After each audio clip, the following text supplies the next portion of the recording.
Can anyone please tell me that whether my screen is visible or not? Yes, sir, it's visible. Okay, thank you.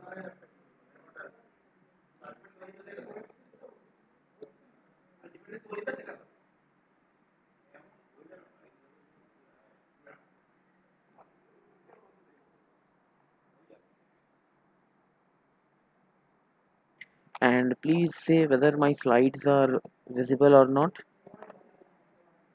Yes, sir. Yes, sir, visible. Okay, thank you.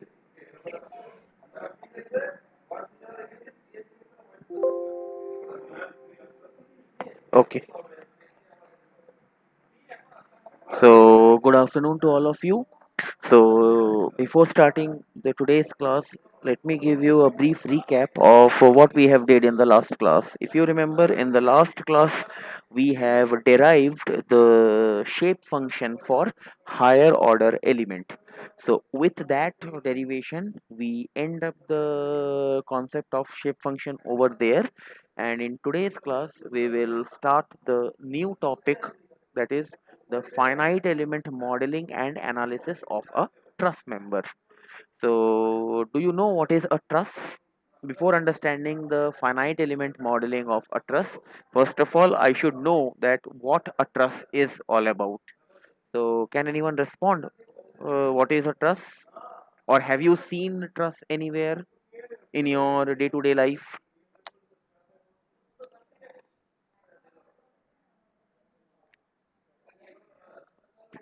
Sir, Hello? basically, Yes. trust is a hello. Yes, I can hear you. You can Hello. continue.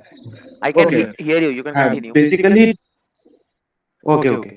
Basically, trust is a means assemble of some structure which produces a rigid body means which already means मतलब कुछ structure का एक assembly है.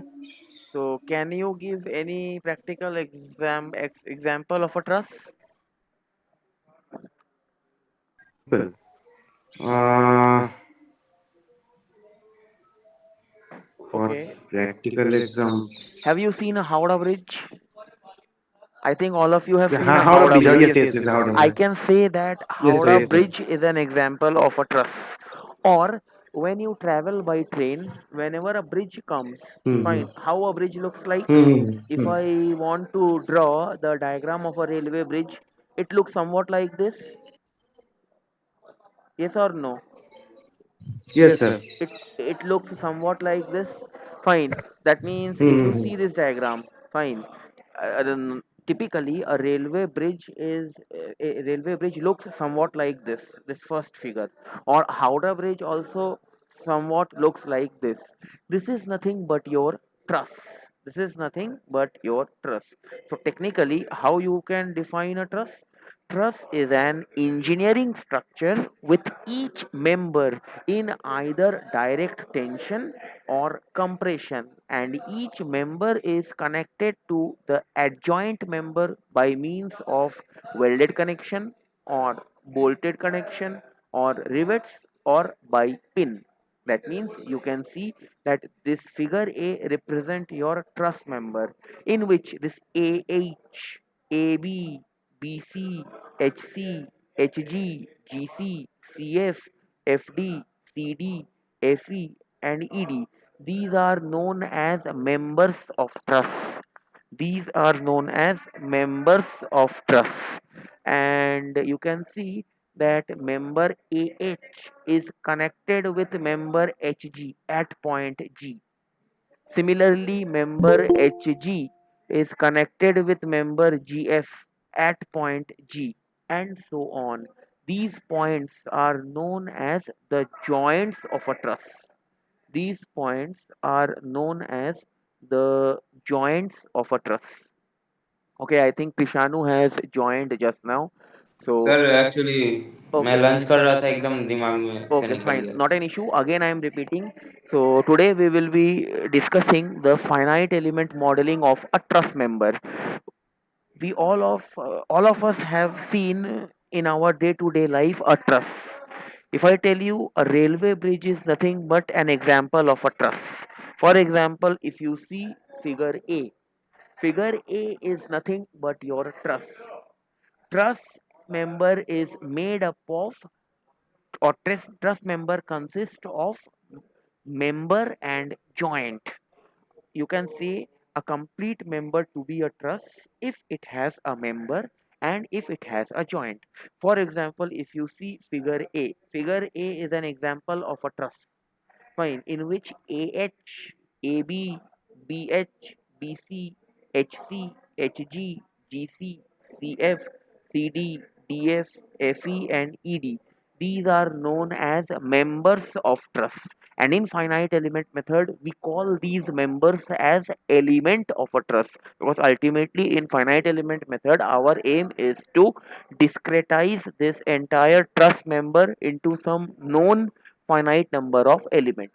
So in place of member, we will call that these are known as elements of truss. That means AB is one element of truss, BC is another element of truss, CG is another element of truss, CF is another element of truss, and so on. And if you see, say if I talk about element Hg, element Hg is connected with the adjoint element, that is Gf, at point G. Similarly, element say Hc is connected with element Cf at point C. All these points are known as joints of a truss. That means point A, point B, point C, point D, E, F, G, H. These are known as joints of a truss. But from finite element modeling point of view, we will not call it as a joint, rather we will call it as a node. Is it clear so far? Any doubt so far? Yes, sir. Yes, sir. Okay. Clear. No sir, no Other sir. fine. Okay. So you can you can see that each member is connected to the adjoint member by means of some joint. That means we will call it as a node. That joint can be a welded joint, it can be a bolted joint, it can be a rivet joint, or pins. Fine. So as I have told you already that AB, BC, CD, EF, GH, all these are what? All these are known as elements of truss. And what are these point A, B, C, D, E, F? These are known as nodes of a truss. These are known as nodes of a truss. Now, if you want to do the finite element modeling of this truss member, fine. Why we do the finite element modeling of this truss member? Because we are interested in knowing that how much this GC element is containing, or how much load this GC element is containing, how much load this CD element is containing, or what is the displacement of node D, what is the displacement of node H. If you are having a big truss member, fine, it is not possible for you to analyze the entire big member mathematically, fine. For that case, what we do, we use some analysis software such as ANSYS. We do the finite element modeling in ANSYS of the truss, and ultimately we get the results. That is, what will be the nodal displacement of node G, what will be the nodal displacement of node D, or how much stress this element CF is carrying, how much stress the element AH is carrying due to some external load acting on the truss member. Is it clear so far? Any doubt? No, sir. It's no okay. Sir, no sir. Okay. So, in order to do the finite element modeling of the truss, you need to know some assumptions. There are some assumptions which are made in the analysis of, or which are made in the modeling of the truss member, and those assumptions are: firstly, the truss is loaded and supported only at the joints or nodes. That means you can see that in this figure A, node B, node C, and node D is subjected to some external load, and those loads are P1, P2, P3. That means the first assumption is, for a truss member, if you want to apply some external load, that you have to apply only at the nodes. You cannot apply load in between the element of the truss member. Is it clear? Any doubt? And this you have to keep in mind while solving the problems also. If you want to apply some external load on this truss member, and if you want to carry out the finite element modeling part of this truss member, you need to apply the load only at the node member of the respective element. You cannot sir apply load एक within the question था element. Yes. Sir, अगर हम triangulation कर दे तो resultant force zero होता है ना? What is triangulation, if you can explain? Sir मतलब तीन एक स्क्वायर है सोच लीजिए, उसके डायगोनल में एक मेंबर जोड़ दे तो वो उसको trying Yes, but see, a truss can be of any shape. It can be a square, it can be a rectangle, it can be a combination of 10 rectangles, 20 rectangles. So every time okay whatever you are telling, that may not be correct. That may not be okay correct. So that's why or that's why the scientists go for finite element modeling, or else we have used some simple mechanics method and we can get the analysis part of the truss. Fine. Okay Okay, sir. so is it clear that we will only apply load at the node of the particular element? We will not apply any load within the element if whenever we are analyzing the truss member. Is it clear? The first assumption? Any doubt? Yes, sir. Yes, What is sir. the second assumption? Second assumptions which you need to make while deriving the element stiffness matrix equation is that trusses are axial force member or element. That is, the in truss member there is no bending of the truss member does not occur. Trusses are axial force member, and by axial force member I say that if you see figure B, just look at figure B. I have taken one element of this truss. Say that element is HC or CH. Either you can call it as HC, either you can call it as HC, or you can call it as CH. Fine. Now, if I consider this element of truss, what I told you, that the second assumption is the trusses are axial force member.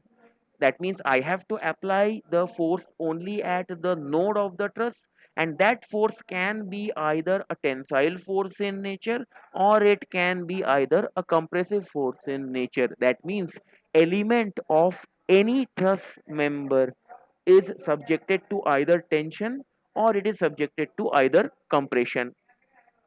So what will be for the point B and C? The force is perpendicular to that No, member. you cannot say like that. Then then see, if a load is, say, if you talk about member BC, okay, wait, let me draw the member BC. This is your element BC. We are having two node. One node is B, another node is C. Fine. If I am applying at node B P1 load in negative y direction, and if I am applying load P2 in a negative y direction at node C. Now, can you say, if you want to solve this entire problem by the concept of mechanics, can you use the equations of equilibrium? No, sir. You cannot use, because the body will not balance. In that case, Yes, what sir. I need to do, you see, I am having member BH. I am having member BH. Fine. The same load P1 you have to apply at node H to maintain the equilibrium. Now you can say that this member BH is an axial force member, because the element BH is subjected to tensile force. Yes, sir. Yes, sir. Similarly, if you consider, say, this GC member, fine. If you have applied P2 at nodal point C, this element BC will not balance if you want to analyze this particular element manually. For that, what you will do, you can see that just above the nodal point C, you are having one element called GC. You are having one element called GC. Fine. If you have applied P2, that is a tensile load at P2 in negative y direction at node point C, then you have to apply the same tensile load P2 in the positive y direction at the nodal point G. Then you can use the equation of then you can use the equations of equilibrium for analysis purposes. Fine. Always remember one thing, that truss element member is never subjected to bending loads or bending moment. Either in that particular element axial tensile load will act, or in that particular element axial compressive load will act. Is it clear? That means then I will not consider this element into my picture. Is it clear? Yes, Hello. sir. Yes, sir. Clear, Yes, sir. sir. Clear. Fine. Okay, okay. Now, if you want to consider the see, if you want to consider the element BC, how you can consider? See, node A is fixed, node E is also fixed. Fine. Then only this truss will be a stable member. If this is the condition, see, one load will act in this direction. Fine. Say one load is acting in this direction, and if I consider element BC, the element BC is connected at node B, but node B, but if you see element AB is also connected at node B. That means element AB will give either a tensile force or a compressive force at node B, and that same force will be concentrated at node B for element BC. It can be tensile, it can be compressive, I don't know. Then you can say that yes, when I am considering element BC, this is element BC, fine, this is that load, say some Px, and similarly at node C, you can see that CD is connected at node C, fine, one more element is connected CD. This CD element will also have some force, fine, or will also sustain some force value. That force can be actually compressive in nature, it can be actually tensile in nature. Fine. If it is actual tensile in nature, then this is the condition. Fine. Then you have to consider the element BC, and then you analyze the entire element BC. That means the my question, what I am trying to say you is that always remember, whenever you are doing the analysis part, whether you are using the FEM approach or you are using the simple mechanics approach, you have to consider that each element is subjected to only axial force, and that too axial tensile and axial compressive force. Is it clear? Yes, sir. Okay, fine. So this was the second assumption, and the third assumption is elements or members of the truss are connected to each other by a frictionless joint. That means these nodes, one element is connected to the other element by the help of node. These nodes are frictionless in nature. In the third figure, what I am doing, if you see clearly, that is what I am doing in the third figure, I am discretizing the model of the plane truss figure. That means I am discretizing the entire structure of truss. That is your third figure. Discretizing the entire structure of truss means I am dividing the entire truss into some known number of finite elements and finite nodal points. Fine. How you can discretize it? It is up to you. Either you can go by sequence, or you may not follow the sequence.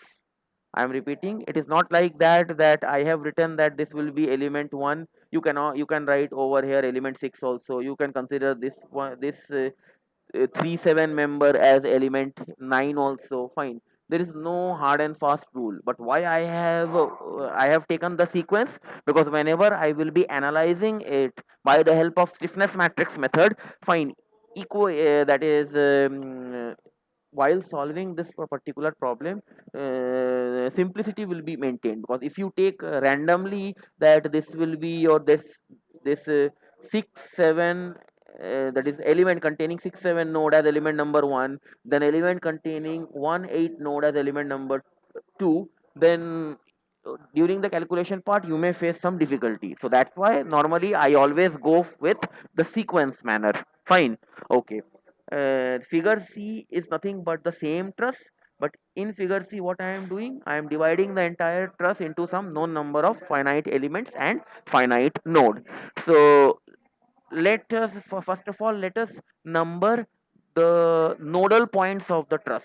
This is nodal point 1, this is your node point 1, node point 2, 3, 4, 5, 6, 7, 8. Please check whether I have missed any nodal point or not. I haven't missed. That means this particular entire truss problem consists of how many nodes? Total 8 nodes. Is it clear? Any doubt? Any No, doubt? sir. Fine. Now let us find out that how many elements are present in the truss member. So between node 1 and node 2, element 1 is present. Between node 2 and node 3, element 2 is present. Between node 3 and node 4, element 3 is present. Between node 4 and node 5, element 4 is present. Likewise, if you count each element, you can see that there are altogether 13 elements are there. That means this entire truss problem, I have discretized it into in altogether 13 number of finite elements and 8 number of finite nodes. Any doubt? Sir, Hello? it is 13 or 12. Hello? Yes, sorry. Sir, total number of elements is 13 or 12? Total number of elements is 13. Count. Yes, one, uh, two, See, three. element number 1, element number 2, element number 3, element number 4. That's why I was telling you that always go for with sequence. Element number 4, Okay, okay, okay. 5, then vertical. Now I am done with the horizontal part. See, like 1 2 3 4, Hmm. this, then 5 6 7 8 9 8, 10 11 9, 12 10, 13. 11, 12, 13. Okay, okay, okay, okay, Is okay. it clear? Okay, sir. That means this entire truss problem Yes, sir, is yes, sir. divided into 13 number of finite elements and 8 number of total nodes. Is it clear? Any doubt so far? No, sir. It's okay. No, sir. Okay. Now, if you remember that when we were solving the spring problem, what we assume? We assume that in an FEM, we assume that a particular element as a spring element. Then we write down the algebraic equation for that spring element, that is F is equal to stiffness matrix K into nodal global displacement vector U. So here we are having total 13 number of elements. For all the 13 elements, you have to write the governing algebraic equation, which is nothing but, because we are assuming each element to be a spring element, and for that spring element I know that the governing algebraic equation is F is equal to K into U. What is K? K is the stiffness matrix. This is F is equal to K into U, is this is global algebraic governing algebraic equation for the entire truss member. So in all together you will get total 13 such equations, yes or no? For each and every element you will get one algebraic equation. For element number 1 you will get one equation, this F is equal to K into U. For element number 2 you will get the second equation. For element number 3 you will get the third equation. Likewise, in all together we will get 13 equations, yes or no? Hello? Hello? Yes, sir. Okay, Yes, sir, yes, sir. others please respond. Please respond whether it is clear or not. Yes, sir. Clear. Fine. So in all together we will get 13. In all together we will get total 13 equations. Fine. So if there are 13 number of equations, and you know that the size of the global stiffness matrix, if you remember, I have told you earlier that the size of the global stiffness matrix depend upon the total number of node present in the structure. So here there are total 8 number of nodes are there. That means this size of this global stiffness matrix will be an 8 cross 8 matrix. 8 rows will be there and 8 columns will be there. Are you getting my point?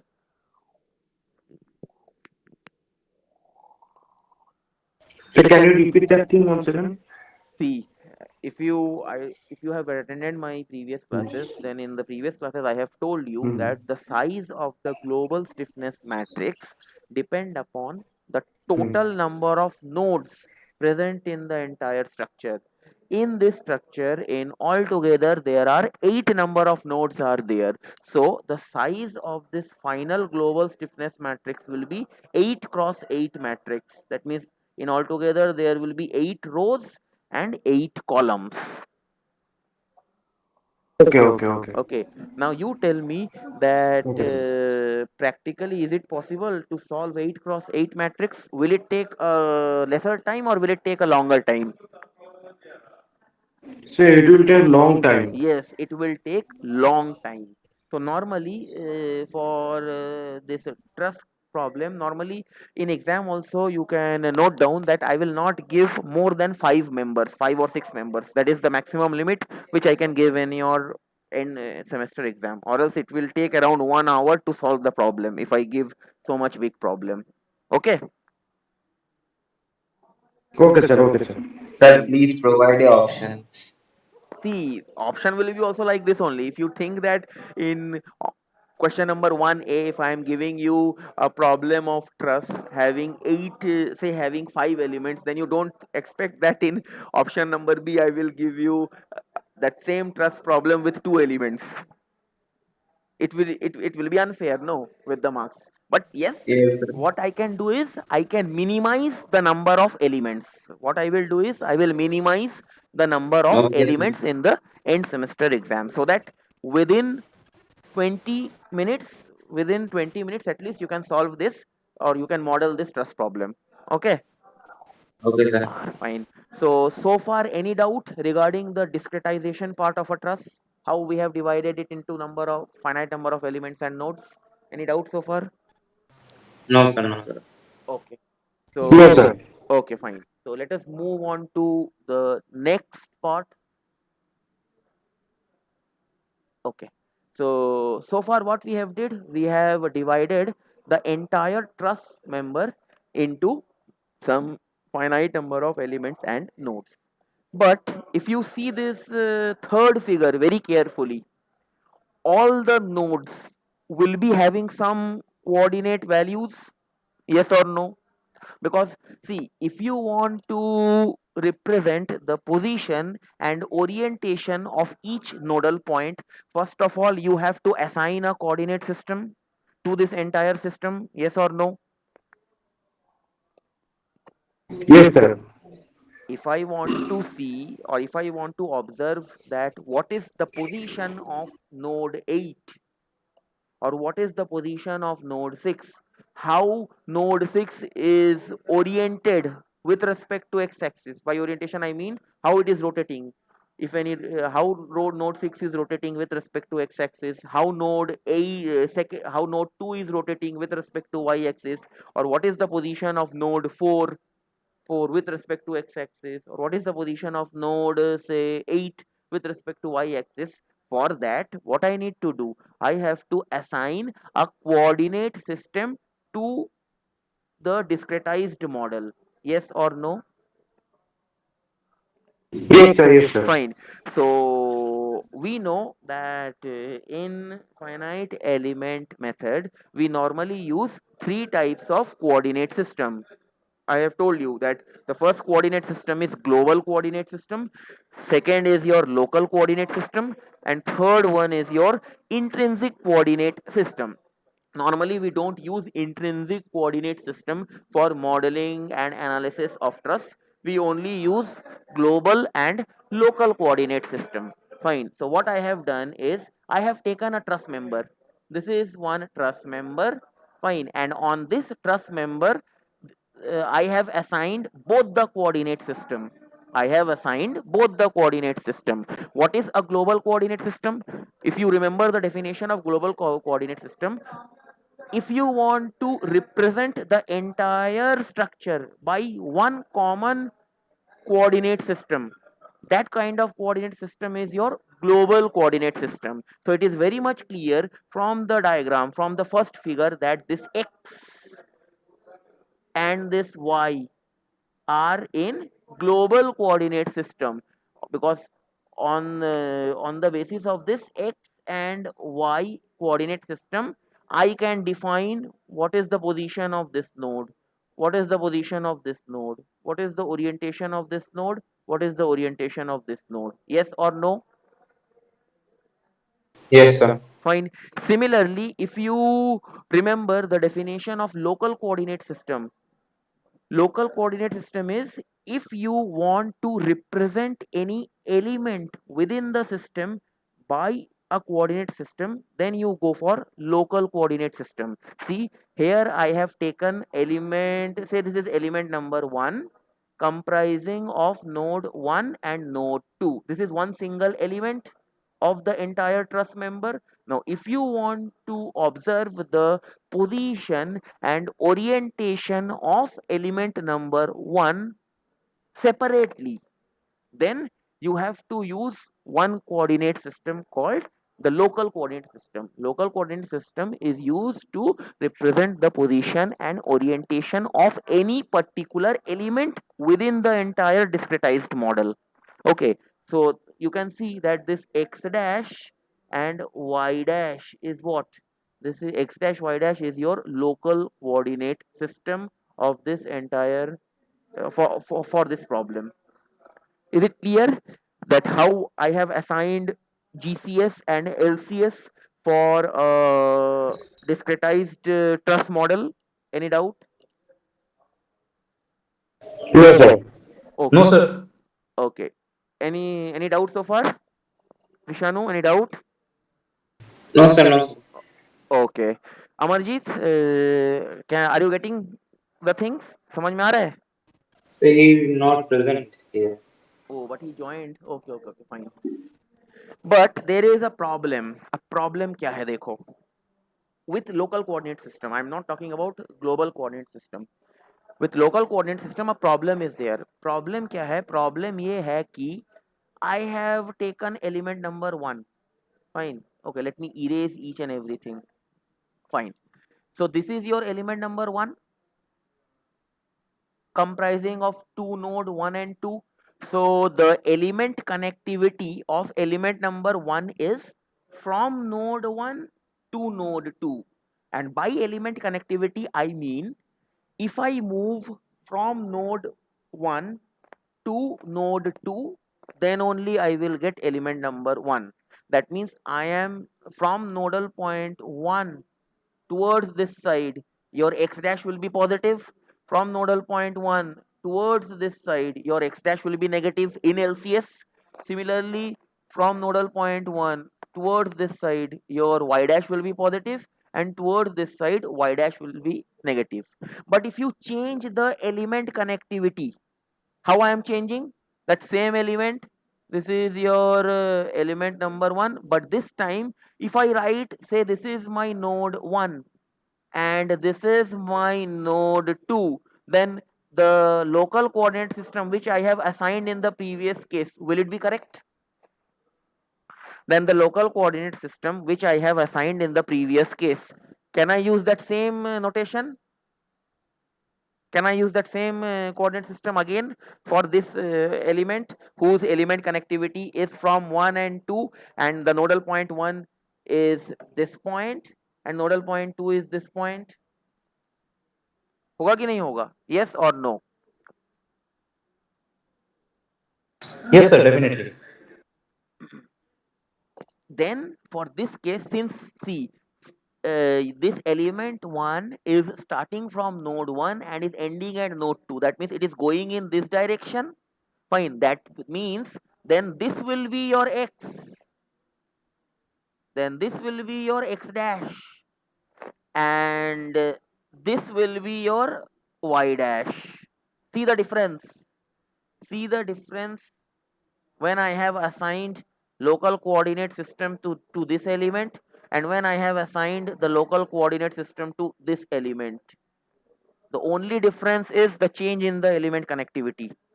If you change the element connectivity, in the earlier case, node 1 was at the bottom and node 2 was at the top, but in the current element case, node 1 is at the top and node 2 is at the bottom. Accordingly, your direction of x dash and y dash axis in local coordinate system will change. Why? Because local coordinate system is defined for each and every element, but the same thing is not there with GCS, because GCS is defined for the entire structure. Are you getting my point? Well, whether the element is oriented along x-axis, along y-axis, or it is some angle with respect to y-axis, GCS don't bother. GCS only know that this is your positive x, capital X, this is your positive capital Y. Accordingly, you have to find out the node, the coordinate point. But when you are solving the same problem in LCS, this problem will come while choosing the element connectivity. Did you got my point? Any doubt? Yes, sir. Got it. बाकी लोग please respond करो.